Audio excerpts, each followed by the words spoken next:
तो आज हम लोग चालू करेंगे सब्स्टिट्यूशन में न्यूक्लियोफिलिक सब्स्टिट्यूशन। सब्स्टिट्यूशन का मतलब क्या होता है?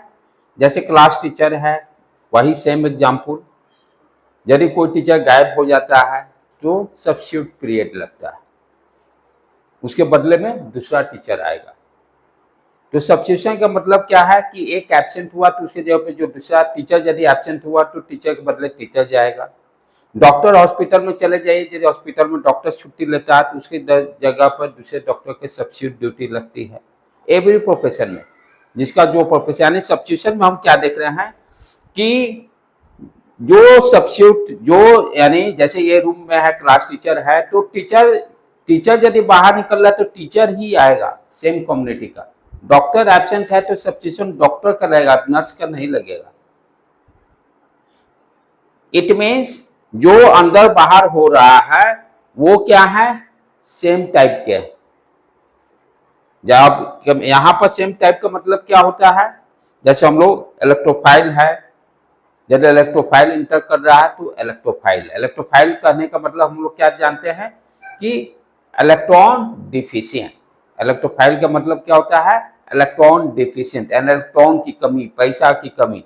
यहाँ बराबर दो चीजें हैं। इलेक्ट्रॉन को मैं हमेशा पैसे से कंपेयर करता हूँ। इलेक्ट्रॉन ज्यादा होने का मतलब पैसा ज्यादा होना, इलेक्ट्रॉन कम होने का मतलब पैसा कम होना।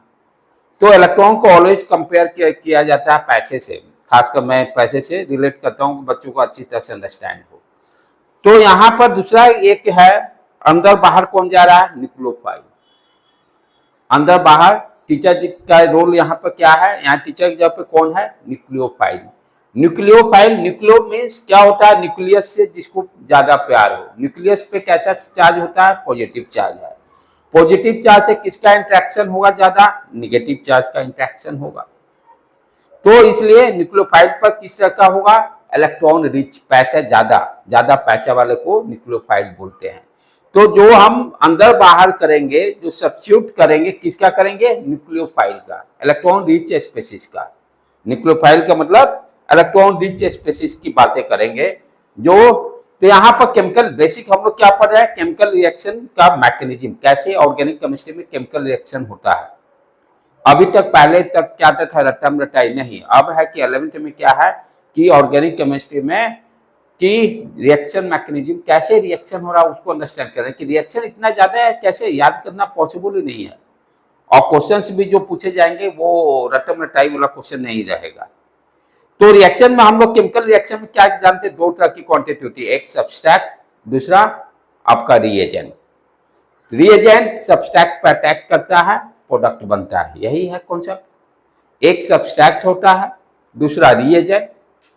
रिएजेंट क्या करेगा, सब्सट्रैक्ट पे अटैक करेगा, अटैक करके प्रोडक्ट बनाता है। रिएजेंट सब्सट्रैक्ट को हम लोग जीओसी में पढ़े हैं, राइट। और डिफरेंट टाइप्स ऑफ क्या क्या उसमें था, कार्बोकैटायन। कार्बोकैटायन कहने का मतलब पॉजिटिव चार्ज की कमी, जिस पर प्लस चार्ज हो। फ्री रेडिकल जहां पर सेम टाइप के रहते हैं, सेम इलेक्ट्रोनेगेटिविटी, होमोलिटिक फिजन के कारण फ्री रेडिकल बनता है। फिर उसके बाद और क्या पढ़े थे, कार्बो एनायन पढ़े थे हम लोग, राइट। ये सारे क्या है, सब्सट्रैक्ट हैं, जिसको कि जीओसी में पढ़े थे। जीओसी वाला लेक्चर थोड़ा सा पढ़ना होता है, आपको अभी कुछ नहीं समझ में आएगा, आई नो, बस टर्म का नाम सुनो आप, क्या क्या टर्म है। तो उसी तरह से यहाँ पर ये सारे जो हम लोग पढ़ रहे हैं केमिकल रिएक्शन में जो पढ़ रहे हैं, किसके बारे में पढ़ रहे हैं, रिएजेंट। रिएजेंट की स्टडी कर रहे हैं। रिएजेंट यहाँ पर किस तरह का है, न्यूक्लियोफिलिक। न्यूक्लियोफिलिक करने का मतलब electron rich species, electron rich species को न्यूक्लियोफिलिक हम लोग बोलते हैं, राइट बेटे। चले आगे बढ़े हम लोग इसमें। अब nucleophilic substitution at saturated carbon. Saturated carbon करने का मतलब जो ऑर्गेनिक कंपाउंड होगा उसमें सिर्फ सिंगल बॉन्ड होगा। दो तरह के होते हैं, सैचुरेटेड, अनसैचुरेटेड। सैचुरेटेड का मतलब जो ऑर्गेनिक कंपाउंड होगा, एम आई राइट। सैचुरेटेड जो होगा उसमें सिंगल बॉन्ड सिंपली होगा। अनसैचुरेटेड में डबल बॉन्ड या ट्रिपल बॉन्ड होंगे। तो ये जो अभी जो बात किया जा रहा है, nucleophilic substitution at saturated carbon atom, means जो ऑर्गेनिक कंपाउंड होगा सिर्फ सिंपली सिंगल बॉन्ड वाला होगा, ठीक है। क्या कर रहा है यहाँ पर, replacement of one group by another, वही रिप्लेसमेंट करते हैं। टीचर के बदले टीचर, राइट। तो यहां पर रिएजेंट क्या होगा, रिएजेंट से जो जाएगा वहां, जैसे न्यूक्लियोफाइल जा रहा है तो वहां से न्यूक्लियोफाइल भी बाहर निकलेगा। ज्यादा पैसा वाला एंट्री किया तो ज्यादा पैसा वाला वहां से बाहर निकलेगा। जैसे इस क्लासरूम में है, सबके पास जो जैसे पैसे हैं आई डोंट नो, ठीक है। ज्यादा पैसा वाला उधर से कोई इंटर करेगा तो जिसके पास ज्यादा पैसा होगा वो इस क्लासरूम से बाहर जाएगा। अंडरस्टूड बेटे, ठीक है। तो उसी तरह से क्या है, replacement of one group by another is called substitution reaction. इसी को सब्स्टिट्यूशन बोलते हैं। सब्स्टिट्यूशन वर्ड फ्रॉम सब्स्टिट्यूशन, इसके बदले दूसरा कोई। There are three main types of this reaction. Radical, free radical के बारे में हम लोग पढ़ चुके हैं, इलेक्ट्रोफाइल के बारे में पढ़ चुके हैं। अब लास्ट जो है न्यूक्लियोफिलिक सब्स्टिट्यूशन पढ़ने जा रहे हैं। रेडिकल में हम लोग क्या देखते हैं, होमोलिटिक फिजन होता है। इलेक्ट्रोफाइल जो पढ़ चुके हैं, इलेक्ट्रॉन की कमी वाले की बात, रिएजेंट इलेक्ट्रॉन की कमी वाले बोलते हैं। जो अभी पढ़ेंगे न्यूक्लियोफिलिक सब्स्टिट्यूशन करने मतलब रिएजेंट कैसा होगा, ज्यादा पैसा वाला होगा। ज्यादा पैसा होने का मतलब जो न्यूक्लियोफाइल होगा या तो उस पर लोन पेयर होगा, ठीक है। न्यूट्रल स्पेसीज भी होते हैं, लोन पेयर होना जरूरी है, तभी होगा वो, तभी तो पैसा ज्यादा है। जैसे NH3 हो गया, ऑक्सीजन हो गया, OH हो गया, सारे पे लोन पेयर है। NH3 नाइट्रोजन पे 2 लोन पेयर है, राइट। तो इसीलिए ये सारे क्या होंगे, न्यूक्लियोफाइल होंगे, right. In this section we will deal with electrophilic substitution at a saturated. चलो आगे बढ़े। अब क्या हो रहा है, जो अटैक ऑफ, यहां पर ध्यान से देखिए हम लोग,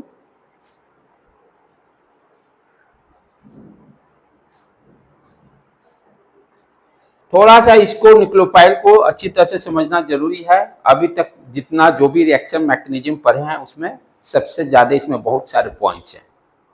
इलेक्ट्रोफाइल में बहुत ज्यादा हम लोग को पॉइंट्स नहीं मिले, लेकिन न्यूक्लियोफिलिक सब्स्टिट्यूशन में बहुत सारी चीजें, कॉन्सेप्ट को सीखना है, राइट बेटे। तो ये क्या कर रहा है, अटैक ऑफ, ये क्या हो गया, न्यूक्लियोफाइल निगेटिव चार्ज आपको शो कर रहा है। जैसे मान लीजिए आप ले लीजिए NH3,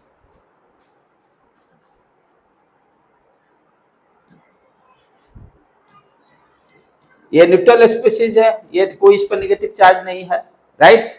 तो ये NH3 हो गया, चाहे जो भी लेना है, OH माइनस निगेटिव चार्ज, ठीक है। जिस पर नेगेटिव चार्ज हो या लोन पेयर हो वो सारे क्या कहलाएंगे, न्यूक्लियोफाइल। न्यूक्लियो मीन्स न्यूक्लियस से लब किसको होगा, positive charge, sorry negative charge, क्योंकि न्यूक्लियस में पॉजिटिव चार्ज होता है, इलेक्ट्रॉन उससे अट्रैक्ट होगा। और दूसरी तरीके में वन वर्ड्स में क्या बोलेंगे, इलेक्ट्रॉन रिच स्पीशीज। ज्यादा इलेक्ट्रॉन होने का मतलब ज्यादा पैसा वाला, ठीक है। तो ये न्यूक्लियोफाइल क्या है, ज्यादा पैसा वाला। ये क्या है, रिएजेंट है। ये क्या है, रिएजेंट, ठीक है, रिएजेंट है। ये कह रहे हैं ना, ये attack of nucleophile saturated carbon atom bearing A substitute and is known as living group. As a result substitution reaction, the group P that is displaced carry its bonding electron the new bond, ठीक है। चले पहले हम लोग समझे पहले, तो ये क्या हो गया, मेरा रिएजेंट हो गया। अच्छा, अब यहाँ पे एक और चीज सीखना जो बहुत जरूरी है, यहाँ जो सब्सट्रैक्ट है, सब्सट्रैक्ट में अब क्या है, ये न्यूक्लियोफाइल जैसे इंटर कर रहा है, तो यहाँ से निकलने वाला भी कोई होना चाहिए। निकलने वाला किस टाइप का होगा, न्यूक्लियोफाइल होगा।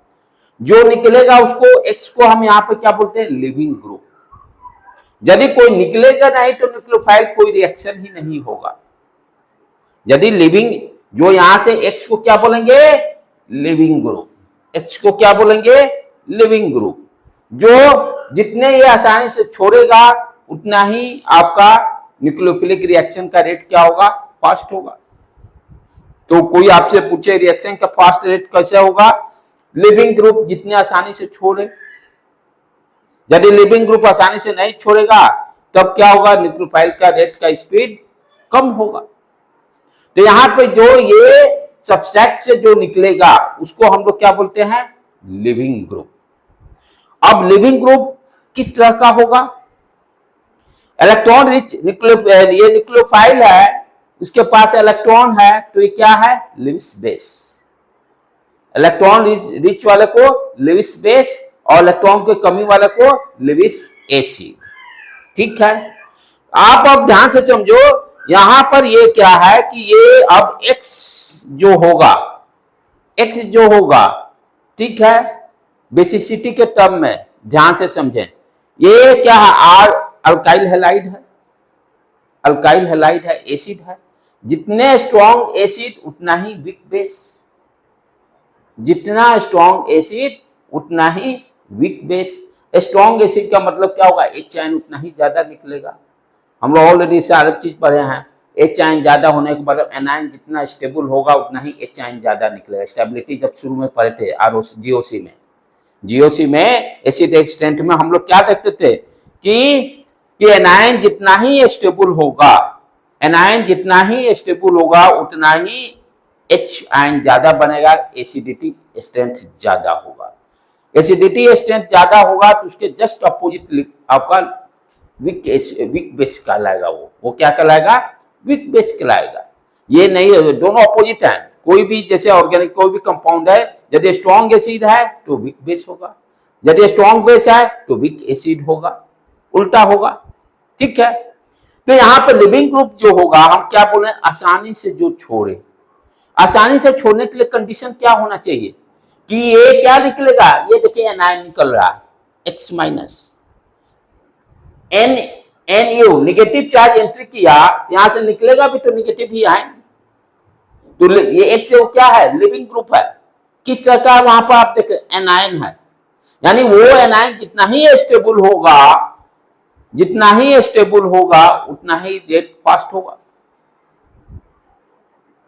ठीक है बेटे, तो हम क्या देख रहे हैं कि X जो होगा, लिविंग ग्रुप जो होगा, उसको आसानी से छोड़ना मतलब दूसरे तरीके से और कैसे समझिएगा? फोर्स जितना ही कम लगे, न्यूक्लियस फोर्स और बैलेंस इलेक्ट्रॉन में जितना कम हो, यानी ये जितना ही ये दोनों के बीच में अट्रैक्शन कम लगेगा उतना ही आसानी से छोड़ देगा। ये क्या है? अल्काइल ग्रुप है, ये हैलाइड ग्रुप है, X है, लिविंग ग्रुप जो भी है, ठीक है, न्यूक्लियोफाइल है ना, नेगेटिव चार्ज है ना, तो दोनों में क्या होगा? एक पर पॉजिटिव चार्ज, एक पर नेगेटिव चार्ज, जिसके कारण इलेक्ट्रोस्टैटिक फोर्स से जुड़े हो गया। तो अब हमें क्या करना है? इसको यदि ब्रेक करना है, अलग करना है, ठीक है, जितने कम फोर्स से जुड़ेगा उतना ही आसानी से निकल जाएगा। जितने आसानी से निकलेगा उतने से न्यूक्लियोफाइल फास्ट तरीके से एंट्री करेगा। तो आसानी से निकलने के लिए ध्यान क्या देना है? हम लोग ऑलरेडी जानते हैं, यदि कॉलम का एलिमेंट हो, जैसे X मान लो क्लोरीन, ब्रोमीन, आयोडीन, इस तरह का है। X जो है, X जो मैं कंसीडर करूं, जैसे मान लीजिए क्लोरीन, ब्रोमीन, आयोडीन। अब आपसे पूछूं कि किसका रेट फास्ट होगा?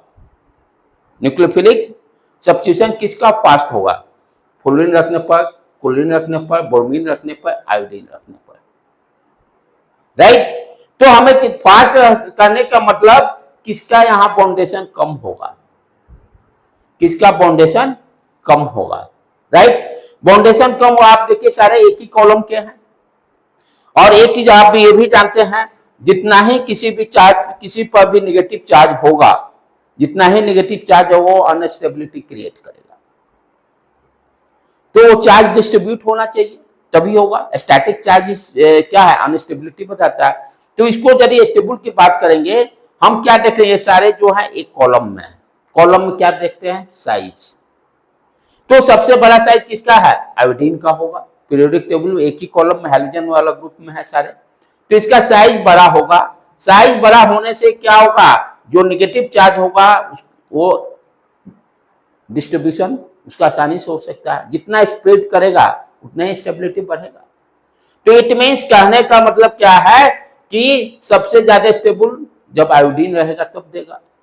यानी यहां पर यदि RI रहेगा तो न्यूक्लियोफिलिक सब्स्टिट्यूशन का रेट सबसे फास्ट कब होगा? जब RI रहेगा, देन उसके बाद RBr, देन RCl, देन आपका RF। और एसिड के टर्म में कैसे आप समझाइएगा? एसिड में हम लोग क्या जानते हैं? यदि HF हो, HCl हो, HBr हो, HI हो, HF, HCl, HBr और I, HI। तो हम एसिडिक स्टेट के लिए क्या देखते हैं, एनायन, एनायन जो हो, एनायन पर क्या है, जितना स्टेबल हो। अच्छा, तो सबसे ज्यादा देखेंगे तो HI की एसिडिटी सबसे ज्यादा होगा एसिडिक स्टेट। ये बार बार हर जगह पढ़ना है। सबसे ज्यादा एसिडिक स्टेट किसका ज्यादा होगा, HI का होगा। यही वीक बेस होगा।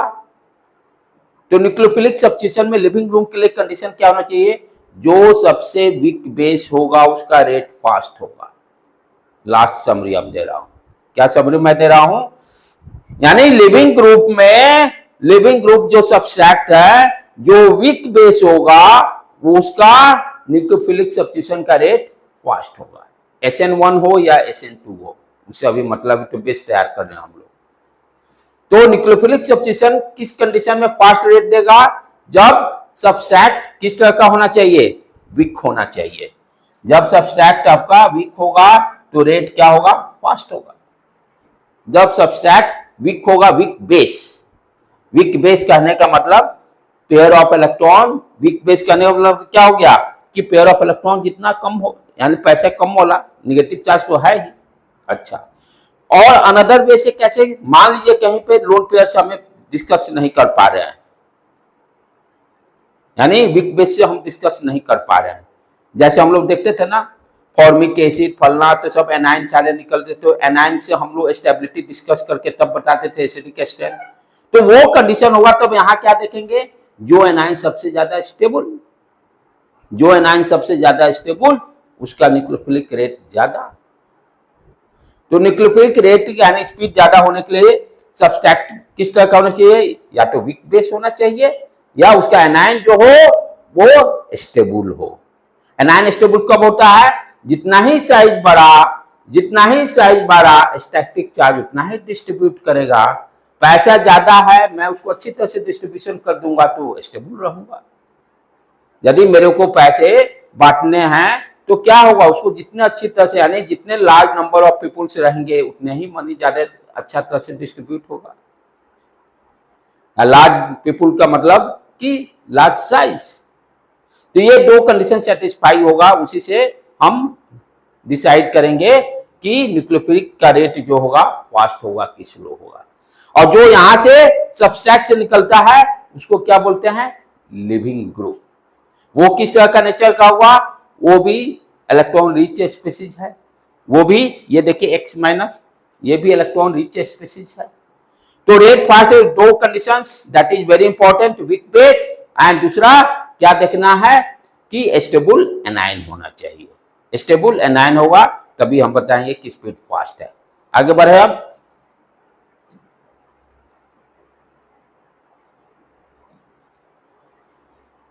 अब ये देखिए यहां पर RX दिया हुआ है और रिएजेंट डिफरेंट टाइप के रिएजेंट है।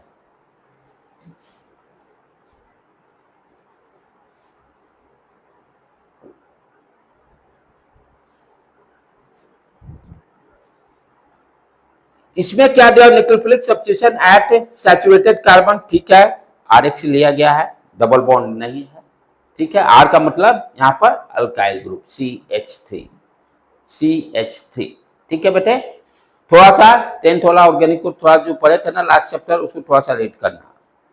तो alkyl R for CH3, R for CH3, ये किस तरह का है, सैचुरेटेड, ठीक है, ये सब्सट्रैक्ट हो गया। X क्या हो गया, X को अब यहां न्यूक्लियोफिलिक में क्या बोलते हैं, लिविंग ग्रुप। और ये क्या है, आपका रिएजेंट है, different types of reagent, different types of OH minus nucleophile, OR minus nucleophile, negative charge है, जिस पर निगेटिव चार्ज वो सारे न्यूक्लियोफाइल, ये सारे रिएजेंट है। आपका SR सल्फाइड हो गया, NH3 अमीन हो गया, अमीन पे भी देखिए ये कोई चार्ज नहीं है, लोन पेयर है इस पर। फिर आ जाए RCOO, इस पे भी एस्टर। तो ये सारे क्या है, different different types of nucleophile. तो क्या होगा, न्यूक्लियोफाइल इंटर करेगा और X बाहर निकलेगा। यही होता है न्यूक्लियोफिलिक सब्स्टिट्यूशन में, पैसा वाला इंटर किया तो पैसे वाला ही वहां से बाहर निकलेगा। X भी पैसे वाला है, ठीक है। तो इस तरह से अल्कोहल का फॉर्मेशन जैसे सारे 12th में हम लोग को पढ़ना है, अल्कोहल में पढ़ेंगे, इसका यूज करेंगे, ईथर में यूज करेंगे, सारा आपका है एमीन में, सारा ईस्टर में, सारे 12th में इस कॉन्सेप्ट को यूज करेंगे। तो विदाउट एलिमेंट का ऑर्गेनिक क्लियर हुए 12th तो इम्पॉसिबल टास्क है समझना। और जितने बार इसको पढ़िएगा उतने बार आपको कुछ ना कुछ प्रॉब्लम्स आते ही रहेगी, तो इसलिए इसका एक ही उपाय है बार बार रीडिंग। तो यहाँ पे यही दे रहा है, क्या है आपका सब्सट्रैक्ट फिक्स कर दिया, जैसे फॉर एग्जांपल CH3 Cl आप ले लीजिए, ठीक है। तो रिलीविंग ग्रुप यहाँ X क्या है, क्लोरीन हो गया।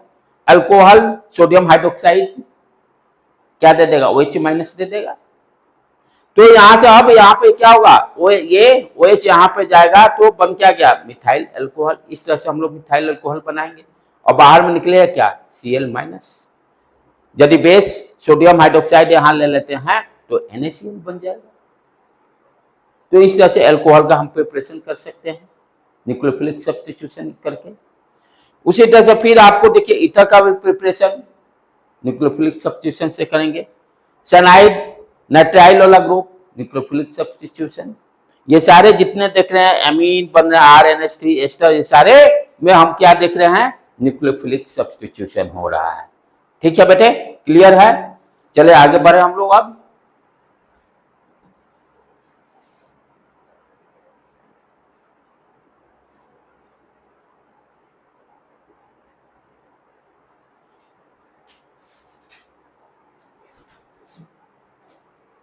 लास्ट मोड में मुझे बहुत अच्छा स्लाइड मिला, 3 बजे।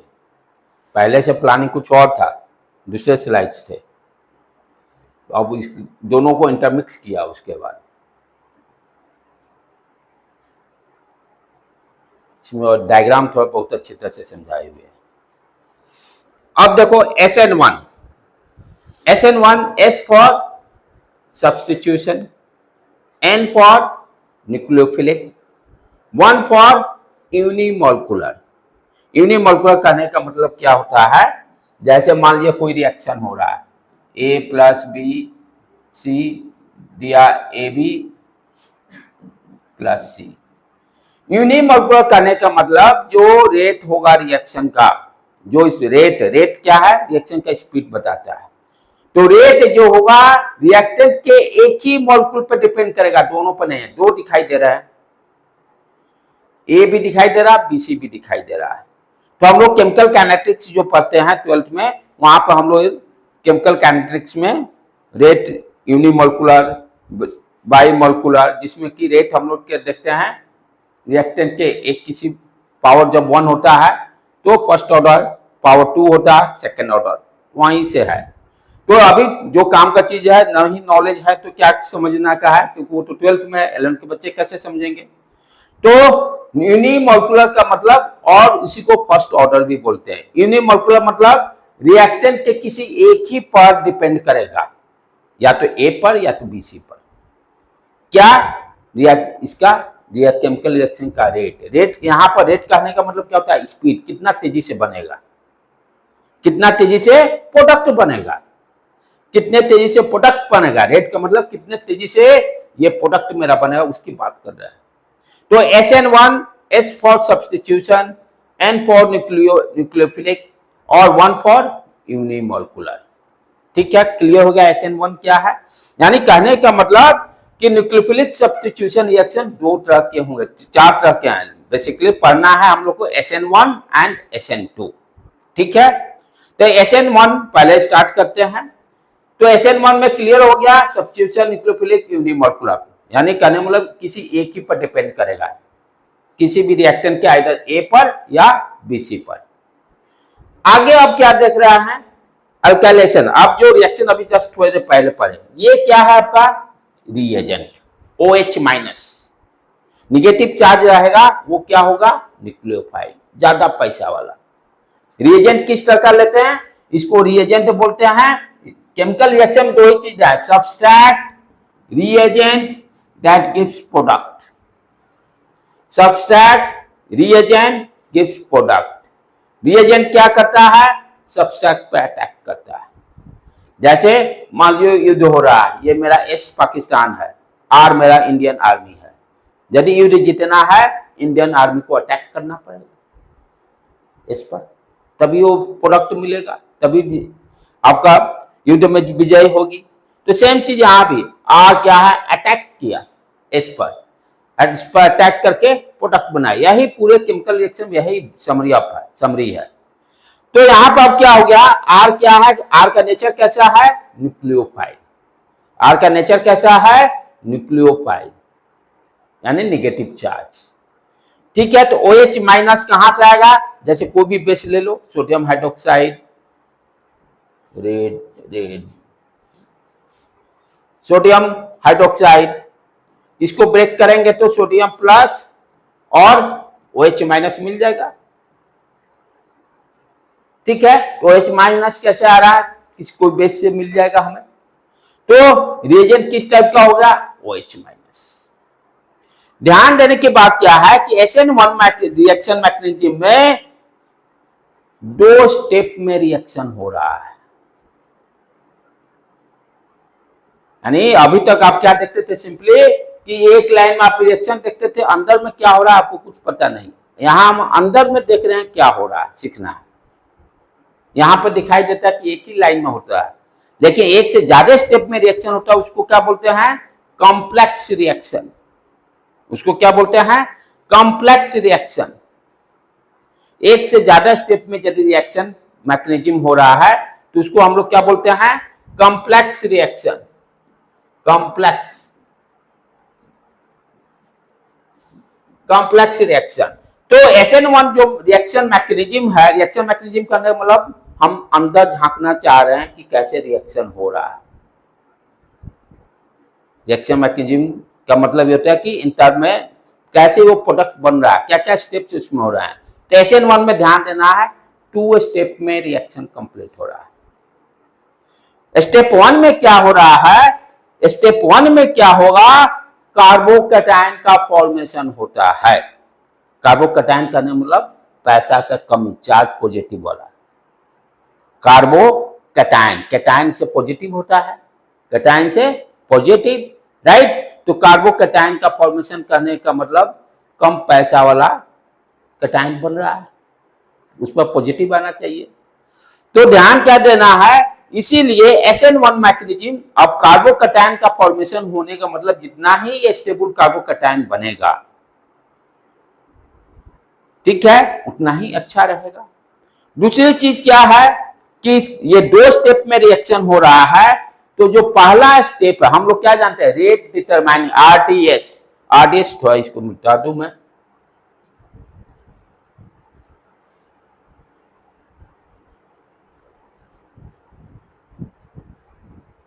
RDS का मतलब क्या होता है, rate determining step. Rate determining step यानी कौन सा केमिकल रिएक्शन का रेट डिटरमाइन करेगा, जो रिएक्शन धीरे से हो, स्लो हो। हम लोग ऑलरेडी कंसेप्ट क्या जानते हैं, रेट डिटरमाइनिंग स्टेप किसको बोलते हैं, जो रिएक्शन धीरे हो, क्योंकि यहां 2 स्टेप में रिएक्शन हो रहा है।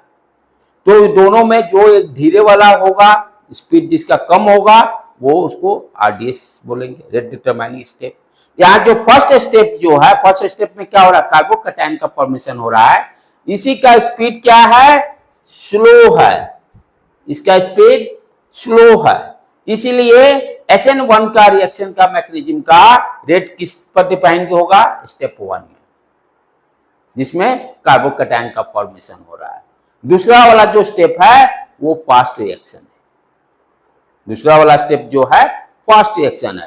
तो रेट डिटरमाइनिंग स्टेप कौन सा होगा, जिसमें कार्बोकैटायन का फॉर्मेशन हो रहा है। इसीलिए SN1 में मोस्टली हम ये जो लेंगे अल्काइल हैलाइड सब्सट्रैक्ट, क्योंकि हमको स्टेबल कार्बोकैटायन चाहिए। तो स्टेबल कार्बोकैटायन के लिए अल्काइल हैलाइड का सिलेक्शन कैसा होगा, 3 degree alkyl halide, 3 degree alkyl halide.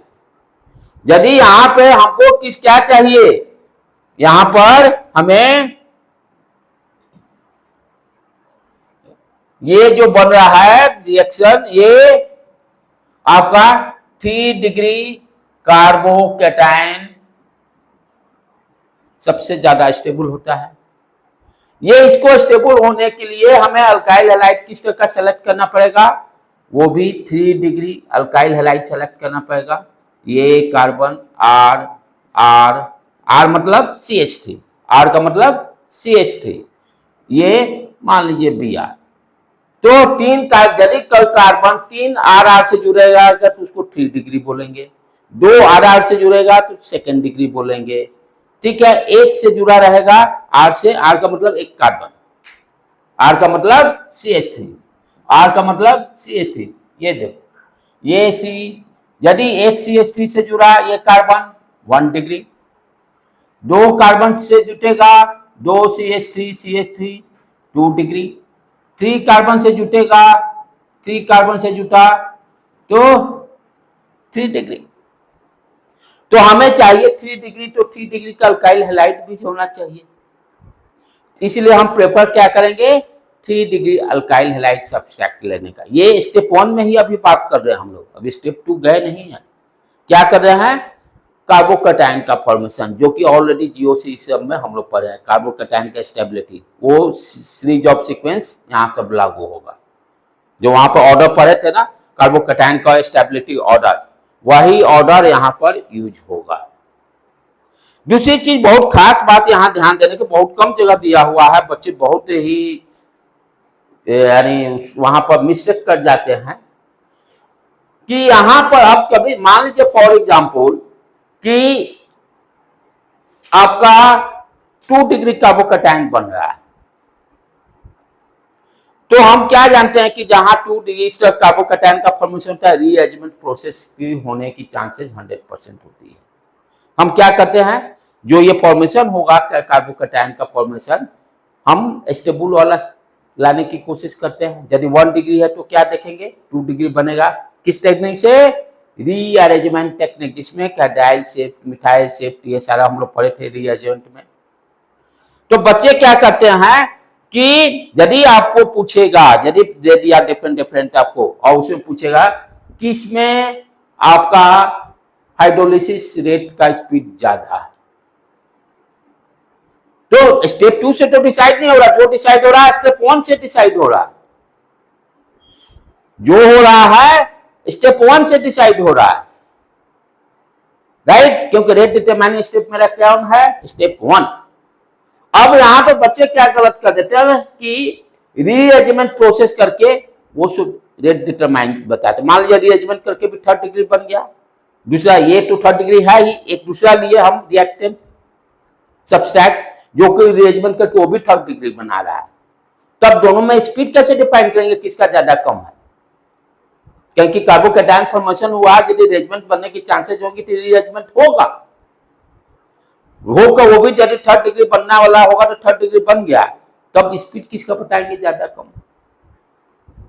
तो ध्यान देने की बात है कि जब हमें स्पीड बताना होगा, फर्स्ट टाइम में जो बना रीअरेंजमेंट नहीं करेंगे रेट डिटरमाइन करने के लिए, यदि सेकेंडरी बना तो सेकेंडरी से ही कंपेयर करेंगे, उसका रीअरेंजमेंट करके 3rd डिग्री बनना, उससे हमको कोई लेना देना नहीं है स्पीड बताने के लिए।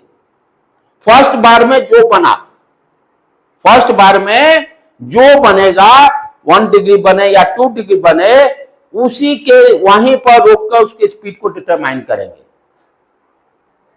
समझ में आ रहा बेटे क्या मैं समझाना चाह रहा हूं, कि यदि मान लीजिए यहां पर सेकेंडरी बना, फॉर एग्जांपल जैसे ले ले एक CH3 CH2 CH2, ये प्लस चार्ज, ठीक है, तो कार्बोकैटायन का फॉर्मेशन हो गया। हम क्या जानते हैं, रीअरेंजमेंट होता है, ये हाइड्राइड शिफ्ट करके सेकेंडरी बना सकता है,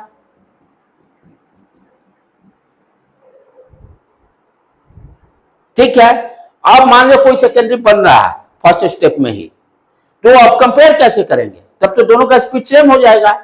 नहीं, हमें रीअरेंजमेंट नहीं करना है, फर्स्ट कार्बोकैटायन 1 डिग्री बना तो इसकी स्टेबिलिटी हम जानते हैं कम होता है, रीअरेंजमेंट नहीं करेंगे स्पीड बताने के लिए। प्रोडक्ट बनाने में रीअरेंजमेंट करेंगे, प्रोडक्ट बनाने में सेकेंड स्टेप के लिए रीअरेंजमेंट वाला फाइनल वाला लेंगे, लेकिन न्यूक्लियोफिलिक सब्स्टिट्यूशन रिएक्शन के लिए SN1 में स्पीड की बातें जब होगी तो जो फर्स्ट टाइम में बनेगा उसी के रिस्पेक्ट में कंपेयर करेंगे, रीअरेंजमेंट हम लोग नहीं करके बताएंगे स्पीड। बहुत ही इंपॉर्टेंट कॉन्सेप्ट है, बच्चे आप मिस करते हैं। दोनों सेम आ जाता है, कार्बोकैटायन रीअरेंजमेंट करके स्पीड के तो सेम हो गया तब तो नहीं, हम क्या करेंगे, यदि यहाँ फर्स्ट ऑर्डर फर्स्ट टाइम में 1 डिग्री बना तो 1 डिग्री को इसको ही इससे कंपेयर करेंगे। अब देखेंगे दोनों में कार्बोकैटायन कौन सा स्टेबल है, उसी का स्पीड ज्यादा होगा, उसका स्पीड ज्यादा होगा। क्लियर है, कॉन्सेप्ट समझ में आ रहा है? चलो अब ये क्या दे रहा है इसको देख ले। तो यहां पे क्या लिए हैं, अल्काइल ब्रोमाइड 3 डिग्री ब्रोमाइड ले लिए हैं, ठीक। ये OH क्या हो गया, ये सारे मिटा देने तो बेटे,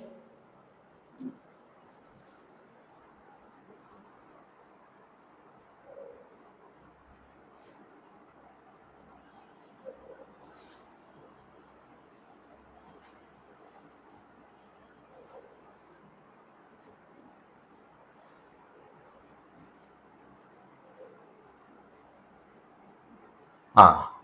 अब ये क्या है, 3 डिग्री आपका है अल्काइल ब्रोमाइड। अब OH माइनस रिएजेंट है न्यूक्लियोफाइल, ये क्या करेगा, इस पर अटैक करेगा, अटैक करके किसको ले गया, ब्रोमीन पर निगेटिव चार्ज होता है, लास्ट ग्रुप में पड़ता है, ठीक है। इलेक्ट्रोनेगेटिविटी इस पर ज्यादा है तो ब्रोमीन क्या है, निगेटिव आयन है, तो यहां से क्या होगा, Br माइनस बाहर निकलेगा, इसको रिप्लेस किया, OH क्या किया, Br को रिप्लेस किया, रिप्लेस करके Br प्लस बना दिया, यहां OH इंक्लूड कर गया, ठीक है। तो यही अपना जो है ये स्लो स्टेप है। SN1 2 स्टेप में होता है, SN2 एक ही स्टेप में हो जाता है। तो हम लोग डिफरेंस लास्ट में देखेंगे, पहले पूरी तरह से SN1 को समझेंगे, SN2 को समझेंगे, तब दोनों में डिफरेंशिएट करेंगे। तो SN1 2 स्टेप प्रोसेस है, यूनिमोलिकुलर। अब यहीं से क्लियर हो गया ध्यान से, इसको यूनिमोलिकुलर क्यों बोलते हैं, क्योंकि आपका देखिए ये आपका सबस्ट्रेट क्या था, CCH3C, ठीक है, Br प्लस सोडियम हाइड्रोक्साइड, ठीक है, दो रिएक्टेंट है। फर्स्ट स्टेप में क्या देख रहे हैं, OH माइनस रिएक्टेंट तो एक ही यूज हुआ, रिएक्टेंट तो एक ही यूज हुआ,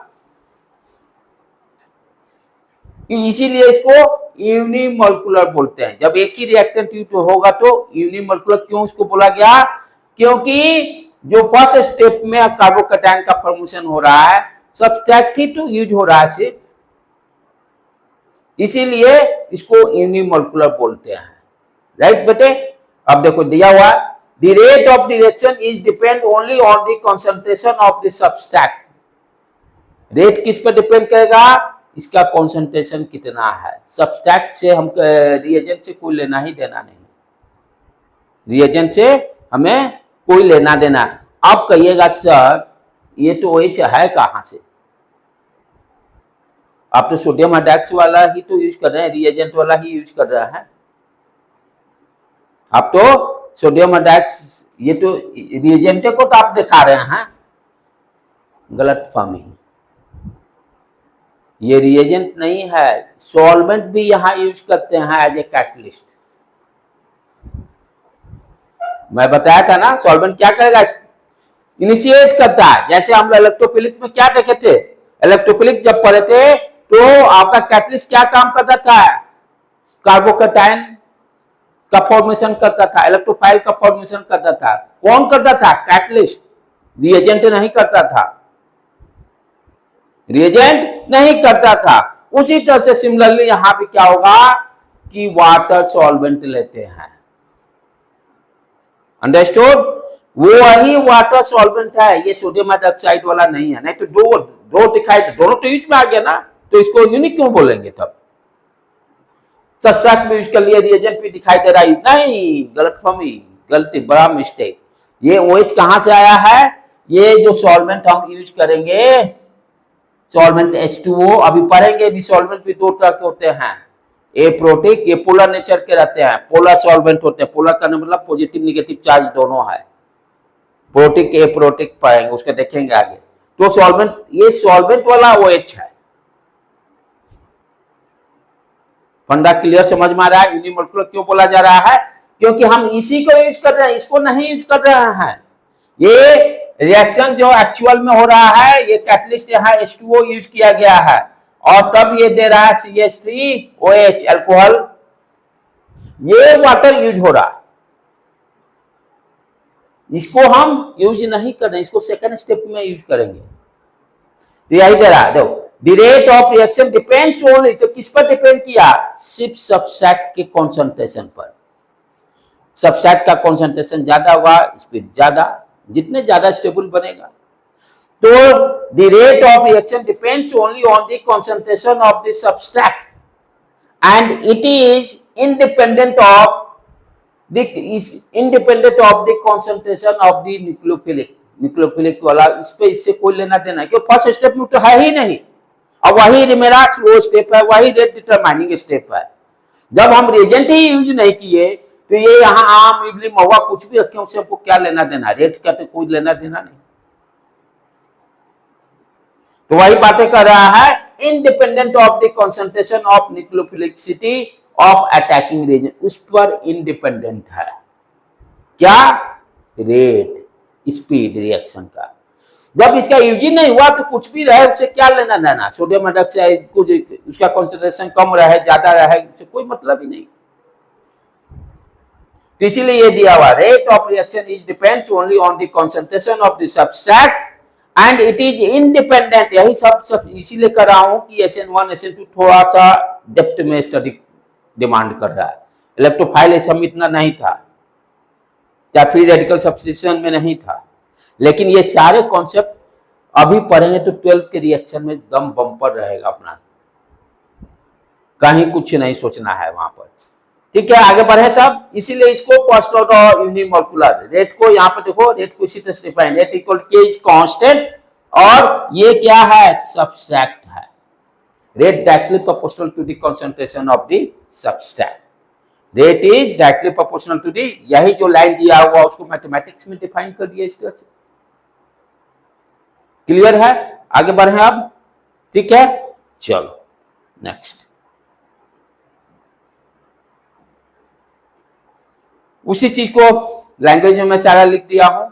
the SN1 reaction shows first order kinetics as a rate of the reaction depends only on the concentration of the substrate. सिर्फ concentration of substrate पे does not depend on the concentration of nucleophile reacting with it. The rate is expressed as KRH.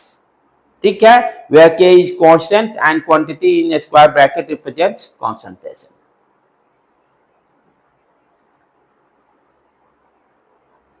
अब जो almost discuss कर लें, इसको देख लें, सारे चीज को ऑलमोस्ट यहाँ भी मालूम है क्या दे रहा है ये। The compound on which the substituent take place, इसको आ जाए बोर्ड पे लेके आ जाए कि रिवीजन भी हो जाएगा 1 by 1।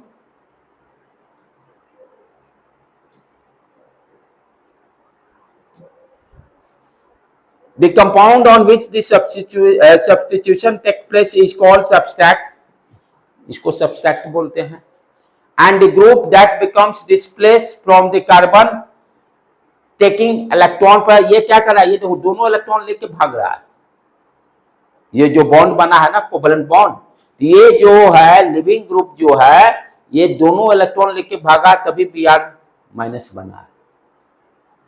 तो वही कह रहा है कि displace from the carbon taking the electron pair, electron pair लेके जा रहा है, taking the electron pair with it, अपने साथ लेके भागा है। इसीलिए इसको हम लोग क्या बोलते हैं? Leaving group. तो X से यहाँ Br जो ब्रोमीन जो है, जो कि X से हम लोग जनरलाइज किए थे, ये क्या करेगा? ये कोवलेंट बॉन्ड का दोनों इलेक्ट्रॉन लेके भागेगा, इसीलिए इसको हम क्या बोलते हैं? Leaving group. अच्छा लिविंग ग्रुप कौन कहलाएगा? जो वीक बेस होगा। अच्छा लिविंग कौन कहलाएगा? जिसका एनायन स्टेबल होगा। क्लियर? आगे बढ़े। The leaving group substrate consists of two parts, alkyl group and leaving group. For example, the reaction methyl bromide with sodium hydroxide afford methanol and sodium bromide. In this reaction, methyl bromide is a substrate and bromide is a leaving group and hydroxide ion is a nucleophile. Clear है? ये सारा अभी discuss कर चुके हैं.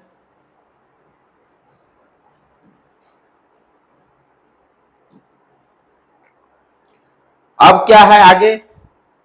Nucleophilic substitution reaction have been study extensively from mechanistic. ठीक है, भी इसका मैकेनिक्स देखेंगे क्या है रिएक्शन मैकेनिज्म. Many factor. अब यहाँ पे जो है बहुत सारे फैक्टर पे डिपेंड करेगा. SN1 रिएक्शन सबस्ट्रेट के कॉन्सेंट्रेशन पे डिपेंड करेगा, पहला चीज. उसका नेचर कैसा है उस पर डिपेंड करेगा. फिर सॉल्वेंट किस तरह का ले रहे हैं उस पर डिपेंड करेगा. सॉल्वेंट किस तरह का ले रहे हैं उस पर डिपेंड करेगा. लिविंग ग्रुप पे डिपेंड करेगा. ये सारे फैक्टर है जो किसको अफेक्ट करेंगे SN1 को. ध्यान से समझने का. किस किस पर? सबस्ट्रेट का नेचर कैसा है. ठीक है. दूसरा चीज क्या देखना है? लिविंग ग्रुप कैसा है. अच्छा लिविंग ग्रुप है कि कमजोर है कि आपको यदि वो छोड़ेगा ही नहीं तो लिविंग ग्रुप पे भी. सॉल्वेंट किस तरह का है, प्रोटिक है कि एप्रोटिक है. उसमें भी सॉल्वेंट में भी दो तीन तरह का है, वाटर भी होता है, मिथाइल अल्कोहल भी होता है. तो कौन सा सेलेक्ट करें सर? वो सॉल्वेंट के जो आप लीजिएगा उसके उस पर भी डिपेंड करता है कि स्पीड जिसका वाटर का सबसे ज्यादा 80 के आसपास डाइलेक्ट्रिक कांस्टेंट होता है. तो जो सॉल्वेंट होता है यहाँ बहुत ही ध्यान से देखना है कि जो सॉल्वेंट यूज कर रहे हैं स्टेप वन में हम क्या देखे हैं? सबस्ट्रेट और सॉल्वेंट को यूज किया जा रहा है. सॉल्वेंट का नेचर कैसे मैं बोल रहा हूँ? पोलर करेगा क्या कि ये जो आपका सबस्ट्रेट और लिविंग ग्रुप के बीच में जो सिग्मा बॉन्ड बना हुआ है, जो प्रीवियस एग्जांपल में हम लोग देखे, प्रीवियस एग्जांपल में हाँ ये जो आपका सॉल्वेंट वाटर जो रहेगा वो क्या करता है? इस बॉन्ड को ब्रेक करता है. इसीलिए पोलर सॉल्वेंट पोलर एप्रोटिक लेते हैं. पोलर का काम क्या है? उसको वीक करना है. पोलर क्या करेगा? ये मिथाइल और ब्रोमाइड के बॉन्ड जो बना और ब्रोमीन दोनों इलेक्ट्रॉन लेके भाग रहा है ना, तो ये बॉन्ड को ब्रेक करेगा. तभी तो कौन करेगा? Polar solvent. सिंपल वाटर लेने से नहीं होगा काम. पोलर का मतलब दोनों पोलैरिटी इसमें रहेगा. तो इसीलिए क्या कर रहा है? SN1 मैकेनिज्म जो है किसकी चीज पर? सबस्ट्रेट के नेचर पर डिपेंड करेगा. सबस्ट्रेट का नेचर कहने का मतलब वीक बेस है कि स्ट्रॉन्ग बेस है, कैसा है उस पर डिपेंड करेगा. फिर दूसरा चीज उसी से डिसाइड होगा, लिविंग ग्रुप के नेचर पर डिपेंड करेगा. थर्ड, सॉल्वेंट किस तरह का यूज करें उस पर इफेक्ट करेगा. वही कह रहा है many factor influences the course of nucleophilic substitution reaction including the nature of nucleophile एक जो छूट रहा था उसके भी नेचर पर डिपेंड करेगा. जैसे उसके बाद इट स्ट्रेंथ एंड कॉन्सेंट्रेशन, चलो the solvent, nature of substrate and nature of leaving group, ये सारे फैक्टर पर डिपेंड करेंगे. देखेंगे भी हम लोग कैसे डिपेंड कर रहा है. Substitution reaction at the saturated carbon can be mechanistic of the unimolecular. SN2 में बाइमोलिकुलर यूज करते हैं उसको. SN2 को बाद में देखेंगे, अभी तो SN1 पे ही फोकस किए हम लोग. अब आ जाए, ये भी ऑलमोस्ट कर लिया, जस्ट एक बार इसको रिवाइज कर लिया जाए क्या क्या कर रहा है. हाँ, दो स्टेप में जो बातें कर रहा दोनों स्टेप को एक साथ लेके आ गए. मैंने क्या बताया? SN1 मैकेनिज्म जो है यानी SN1 रिएक्शन जो हो रहा है उसके अंदर में दो स्टेप्स हो रहा है. फर्स्ट स्टेप ही आपका रेट को बताता, स्लो स्टेप. ये देखिए दिया, स्लो दिया हुआ, ये फास्ट.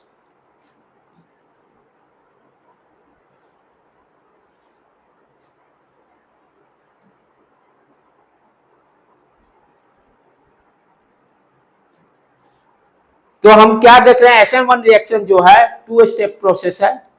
ठीक है. फर्स्ट स्टेप में क्या होता है यही ध्यान देना है, कार्बोकैटायन का फॉर्मेशन हो रहा है. फर्स्ट स्टेप में कार्बोकैटायन का फॉर्मेशन हो रहा है. तो हम कोशिश क्या करेंगे, जो सबस्ट्रेट का नेचर कैसा होना चाहिए, 3 डिग्री वाला हो. अब पूरा यहाँ पे आपको रिकॉल होना चाहिए, order of the stability of carbocation 3 degree. Carbocation stable है तब फिनाइल वाला आता है C6H5. ठीक है. उसके बाद ये कौन सा कहते हैं उसको हम लोग allyl group C double bond CH, ठीक है। तब आपका आता है 3 डिग्री कार्बोकैटायन जो सीक्वेंस लेके आता है 2 डिग्री 1 डिग्री। जैसे ही देखिए बिना पहले के पढ़े हुए अब कुछ नहीं समझ में आएगा, यदि आप कहीं भी मिसलीड कीजिएगा तो काम घबराया जाएगा। तो वहां से आपका स्टेबिलिटी डिफाइंड होगा।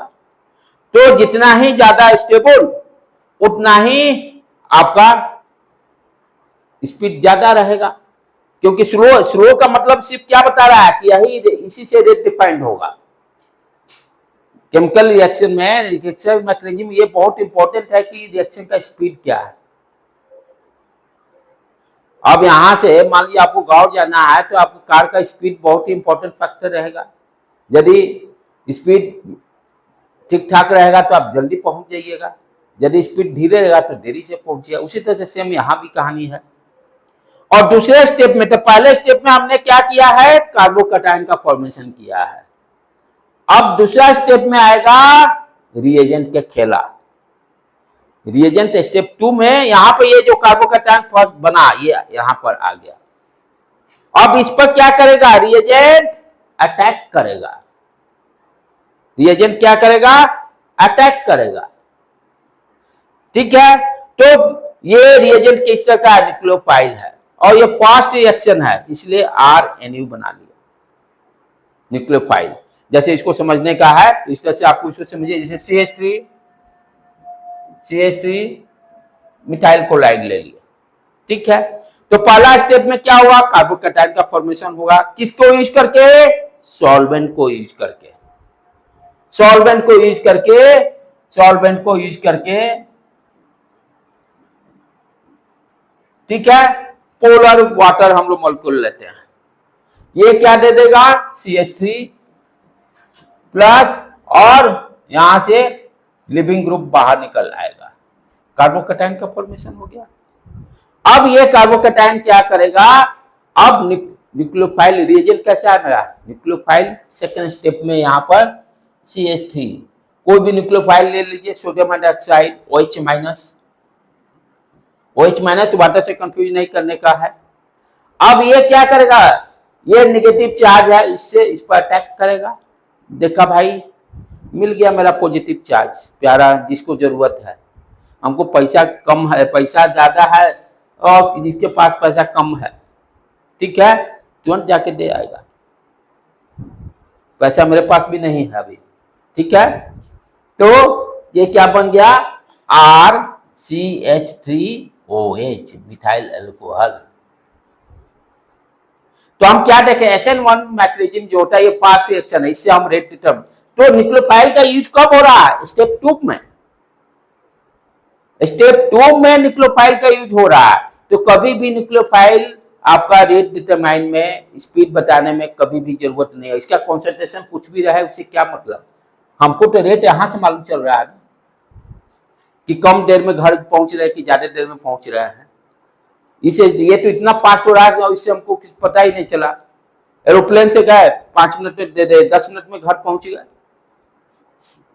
तो ये कैसे डिसाइड करेगा, डिसाइड ही नहीं कर सकता है। तो न्यूक्लियोफाइल का कोई हमें रेट डिटरमाइन करने में यूज नहीं है। चलो क्या क्या दिया हुआ है, and SN1 reaction proceed 2 steps. First step slow step है, is rate determining step and involve ionization. Ionization ही तो हो रहा है, RX जो है बॉन्ड ब्रेक किया, कौन किया, पोलर वाटर। पहला स्टेप में पोलर वाटर। अभी खेला भी एक और चीज है जो कि अभी आप लोग को छोड़ के जा रहा हूं। ध्यान देने की बात क्या है कि यहां पर आपका पॉजिटिव चार्ज भी बन गया, नेगेटिव चार्ज भी बन गया। ये पॉजिटिव चार्ज नेगेटिव चार्ज से भी अट्रैक्ट हो सकता था प्रोडक्ट बनाने के लिए। X माइनस को क्यों छोड़ा, ये इससे ले रहा है जबकि ऑलरेडी वहां है। तो वहां पर हम लोग समझेंगे प्रोटिक सॉल्वेंट का कॉन्सेप्ट क्या है।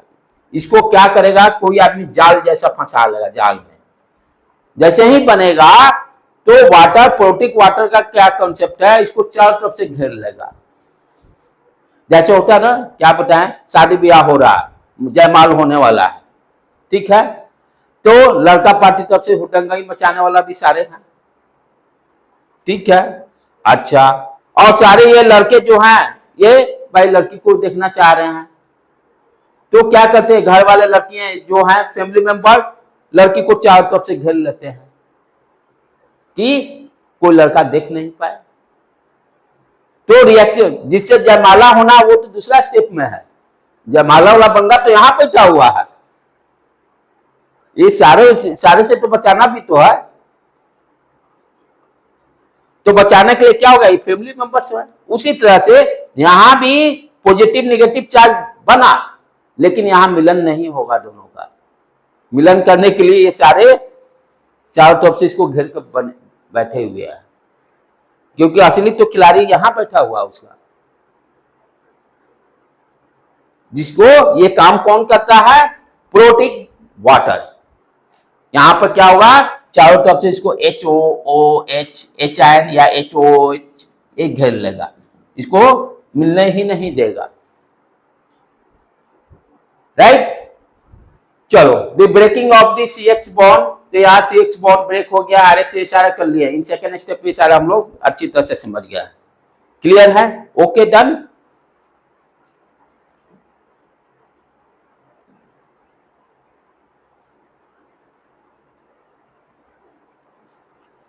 ये तो हो गया।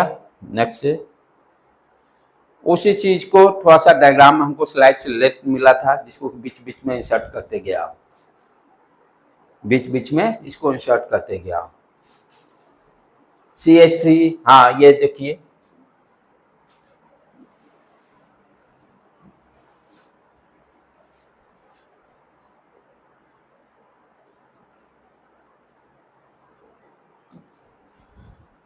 स्टेप पे फॉर्मेशन यहां से सारे, ये देखिए 3 डिग्री कार्बन दिखाई दे रहा है आपको। स्लो स्टेप कार्बोकैटायन का फॉर्मेशन, आपका लिविंग ग्रुप बाहर निकल आया। यदि प्रोटिक वाटर यूज नहीं करते तो रिवर्स कंबाइन करके फिर दोबारा यही बन जाता, तो प्रोडक्ट कुछ बनता है नहीं, जो सब्सट्रैक्ट है सब्सट्रैक्ट ही रह जाता है, कोई रिएक्शन ही नहीं होता। एक चीज और ध्यान देने की बात है, यदि स्टेप 1 में कार्बोकैटायन नहीं बना तो आपका न्यूक्लियोएशन 1 रिएक्शन नहीं होगा। यदि कार्बोकैटायन का फॉर्मेशन ही नहीं हुआ तो SN1 तो होगा ही नहीं। अच्छा, और उससे भी डेप्थ में और फिर जाएं, थोड़ा सा ध्यान दीजिए। ये जो है CH3 CH3 CH3 Br, 3 carbon, ये कार्बन 3 कार्बन से जुड़ा, 1 2 3, इसलिए इसको बोलेंगे 3 डिग्री। तो यहां पर ध्यान, इसका जो स्ट्रक्चर जो है टेट्राहेड्रल होगा, sp3 है ना, 4 सिग्मा बॉन्ड से जुड़ेगा।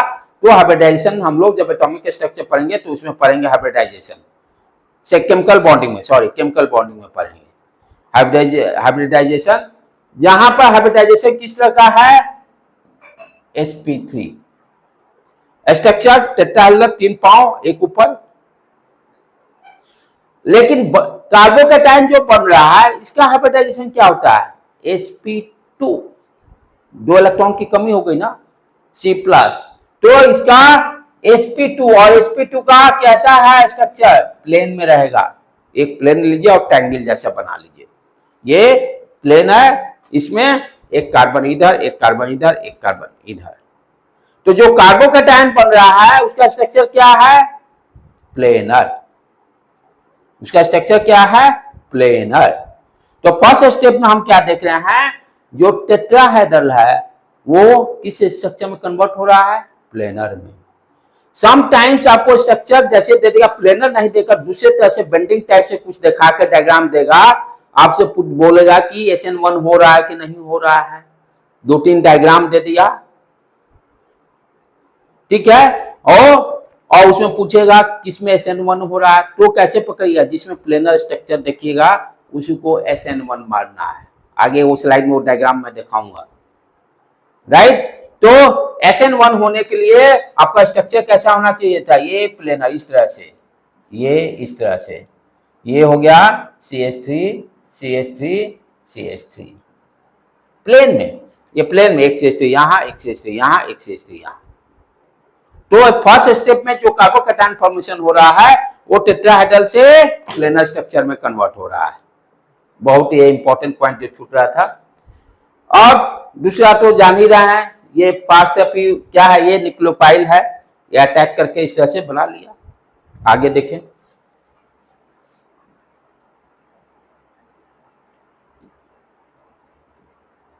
अब देखिए, इसीलिए यही तो कहते हैं डिजिटल बोर्ड का कमाल। ऐसे बच्चों को समझाना बहुत टफ काम है 3 डायमेंशनल डायग्राम को, और टीचर्स के लिए भी आराम हो जाता है। अब यहां पर देखो बेटे,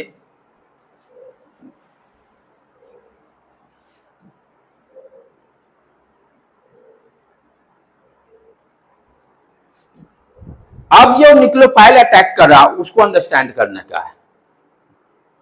पहला स्टेप तो हो गया, कार्बोकैटायन फॉर्मेशन हो गया। यही स्ट्रक्चर अभी बता रहा था, ये देखो प्लेन में आ गए। एक बुक वाला जो दिया था मैं, ये यही चीज है। एक इधर एक आ गया, एक इधर आ गया, एक इधर आ गया। और ये क्या है, न्यूक्लियोफाइल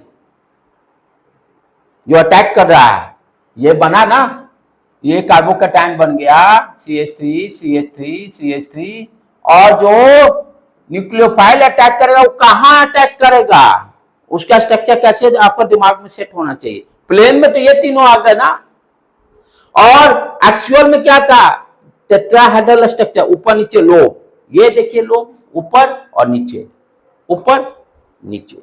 इसी से तो वो निकल के गया, ब्रोमीन माइनस ऊपर बैठा हुआ था, ऊपर या नीचे बैठा रहेगा, तो वो ये तो खाली हो गया। जो लिविंग ग्रुप निकला, लिविंग ग्रुप कहां था, ऊपर या नीचे लोब में। तो लिविंग ग्रुप तो बाहर निकल के ये खाली हो गया। अब इस खाली जगह पे ही रिप्लेसमेंट हो रहा है ना OH का। OH का रिप्लेसमेंट कहां पे हो रहा है, जो लोब खाली हुआ लिविंग ग्रुप का, वही ये लोब दिखाई दे रहा है यहां पर। समझ में आया बेटे।